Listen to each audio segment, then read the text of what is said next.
वंश का जन्म कैसे हुआ? कुरु वंश के प्रथम पुरुष का नाम कुरु था। कुरु बड़े प्रतापी और बड़े तेजस्वी थे। उन्हीं के नाम पर कुरु वंश की शाखाएं निकली और विकसित हुईं। एक से एक प्रतापी और तेजस्वी वीर कुरु वंश में पैदा हो चुके थे। पांडवों और कौरवों ने भी कुरु वंश में ही जन्म धारण किया था। महाभारत का युद्ध भी कुरु वंशियों में ही हुआ था। किंतु कुरु कौन थे और उनका जन्म किसके द्वारा और कैसे हुआ था, वेद व्यास जी ने इस पर महाभारत में प्रकाश डाला है। हम यहाँ संक्षेप में उस कथा को सामने रख रहे हैं। कथा बड़ी रोचक और प्रेरणादायिनी है।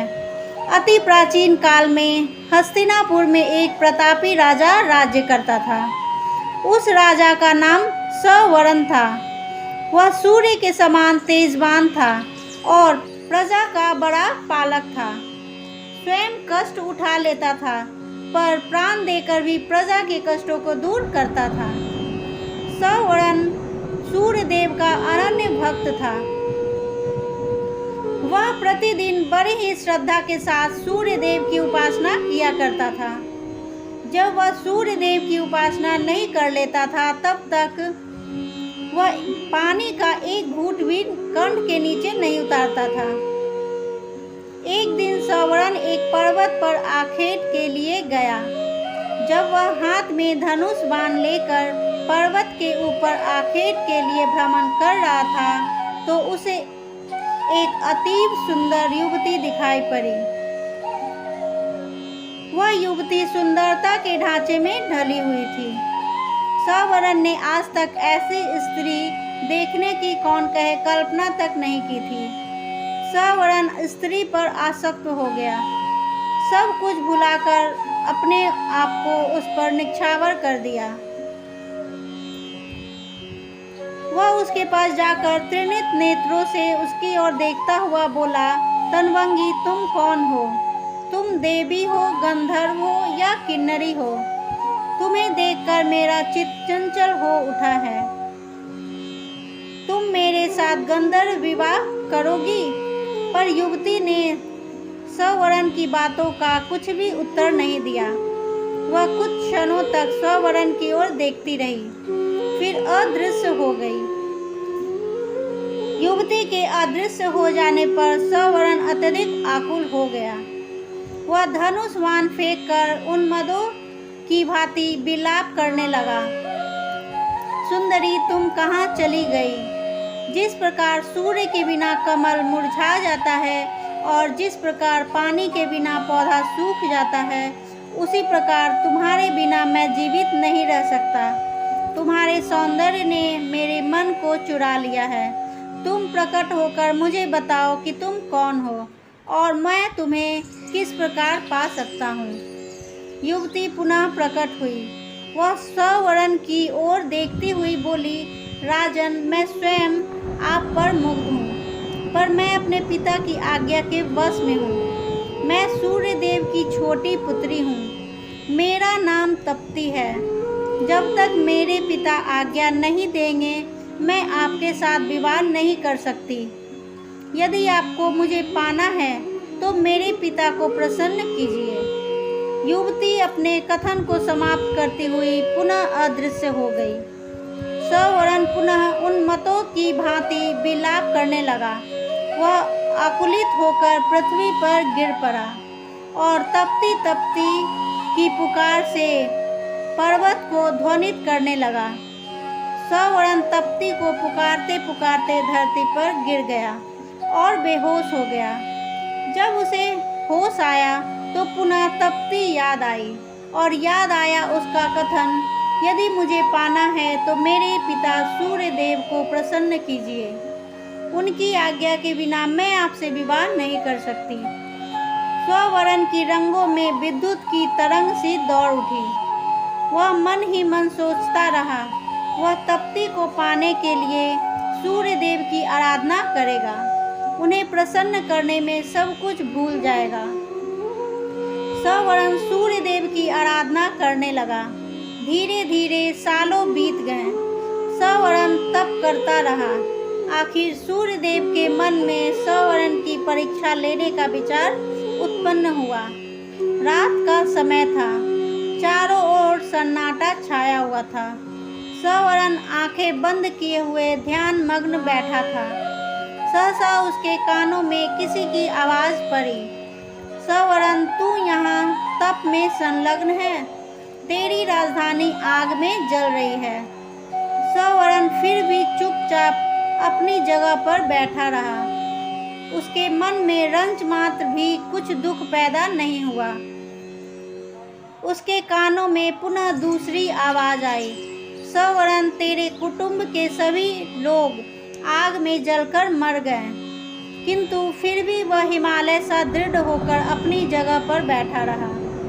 उसके कानों में पुनः तीसरी बार कंठ स्वर पड़ा, सस्वर तेरी प्रजा अकाल की आग में जलकर भस्म हो गई है। तेरे नाम को सुनकर लोग थू थू कर रहे हैं। फिर भी वह दृढ़ता पूर्वक तप में लगा रहा। उसकी दृढ़ता पर सूर्यदेव प्रसन्न हो उठे और उन्होंने प्रकट होकर कहा, सवर्ण मैं तुम्हारी दृढ़ता पर मुग्ध हूँ, बोलो तुम्हें क्या चाहिए।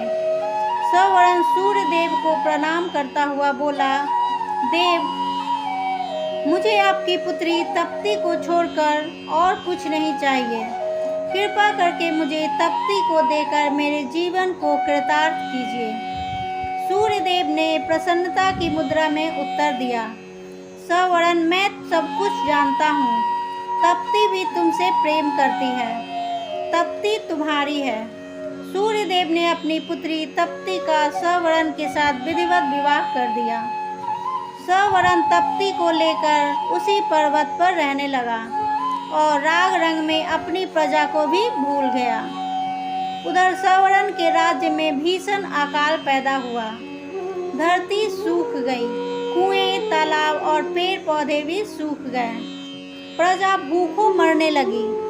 लोग राज्य को छोड़कर दूसरे देशों में जाने लगे। किसी देश का राजा जब राग रंग में डूब जाता है तो उसकी प्रजा का यही हाल होता है। सवर्ण का मंत्री बड़ा बुद्धिमान और उदार हृदय का था। वह सवर्ण का पता लगाने के लिए निकला। वह घूमता घामता उसी पर्वत पर पहुंचा जिस पर सवर्ण तप्ती के साथ निवास करता था।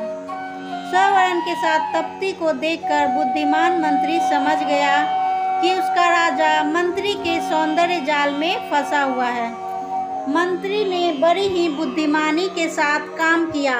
उसने सवर्ण को वासना के जाल से छुड़ाने के लिए अकाल की आग में जलते हुए मनुष्यों के चित्र बनवाए। वह उन चित्रों को लेकर सवर्ण के सामने उपस्थित हुआ। उसने सवर्ण से कहा, महाराज मैं आपको चित्रों की एक पुस्तक भेंट करना चाहता हूँ।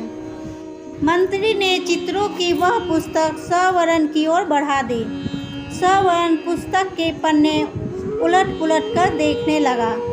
किसी पन्ने में मनुष्य पेड़ों की पत्तियां खा रहे थे, किसी पन्ने में माताएं अपने बच्चों को कुएं में फेंक रही थी, किसी पन्ने में भूखे मनुष्य जानवरों को कच्चा मांस खा रहे थे और किसी पन्ने में प्यासे मनुष्य हाथों में कीचड़ लेकर चाट रहे थे। सवर्ण चित्रों को देखकर गंभीरता के साथ बोला, यह किस राजा के राज्य की प्रजा का दृश्य है। मंत्री ने बहुत ही धीमे और प्रभावपूर्वक स्वर में उत्तर दिया, उस राजा का नाम सवर्ण है। यह सुनकर सवर्ण चकित हो उठा।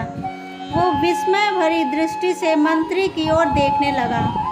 मंत्री पुनः अपने ढंग से बोला, मैं सच कह रहा हूँ महाराज, यह आपकी ही प्रजा का दृश्य है। प्रजा भूखों मर रही है, चारों ओर हाहाकार मचा है। राज्य में न अन्न है न पानी है, धरती की छाती फट गई है। महाराज वृक्ष भी आपको पुकारते पुकारते सूख गए हैं। यह सुनकर सवर्ण का हृदय कांप उठा। वह उठकर खड़ा हो गया और बोला, मेरी प्रजा का यह हाल है और मैं यहाँ मद में पड़ा हूँ। मुझे धिक्कार है मंत्री जी, मैं आपका कृतज्ञ हूँ आपने मुझे जगाकर बहुत अच्छा किया। सवर्ण तप्ती के साथ अपनी राजधानी पहुंचा। उसके राजधानी में पहुंचते ही जोरों की वर्षा हुई। सूखी हुई पृथ्वी हरियाली से ढक गई। अकाल दूर हो गया। प्रजा सुख और शांति के साथ जीवन व्यतीत करने लगी। वह सवर्ण को परमात्मा और तप्ती को देवी मानकर दोनों की पूजा करने लगी। सवर्ण और तप्ती से ही कुरु का जन्म हुआ। कुरु भी अपने माता पिता के समान ही प्रतापी और पुण्यात्मा थे। युगों बीत गए हैं, किंतु आज भी घर घर में कुरु का नाम गूंज रहा है। दोस्तों, मेरी वीडियो पसंद आ रही है तो इसे लाइक करें, शेयर करें, सब्सक्राइब करें।